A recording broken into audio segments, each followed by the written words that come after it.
Hello! Magandang araw pong muli sa lahat. Ito na naman po tayo. Ayan, at nandito ako sa supermarket. Namimili po ako ng obento kasi nga tinatamad na po ako magluto. So, dahil marami akong ginawa today, kaya naisipan ko na lang para mas hindi na ako magluto, ay bumili na lang ako ng obento para sa aking mga anak. So, si husband kasi, kahit ano lang naman yun, wala namang problema. So, yung mga anak ko lang. So, ayan, at makikita ninyo iba't ibang klase ng obento sa Japan. Actually, ito po yung trabaho ko no? Gumagawa po kami ng obento, no?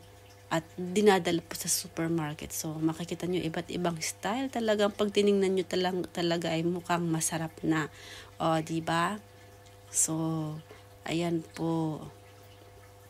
Meron ding mga matatamis. Ayan. Pero hindi po ako makain ng ganyan angko. Kahit meron yan sa work ko, hindi po ako makain ng ganyan. So, ang ilalim po niyan is malagkit. So, ayan po.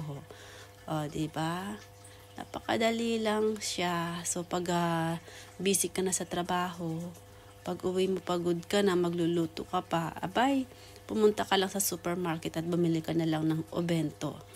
Ayan, malaking tulong na para hindi ka na magluto. Kasi although, mas nakakatipid naman talaga syempre kapag bibili ka na, magluluto ka, no? Pero pag mga pagod ka na, wag mo nang pilitin yung sarili mong magluto para lang makatipid. Bumili ka na lang ng obento dito para hindi ka na mapagod. So, yun lang po. O, diba? Ayan ang aking napili. So, diba?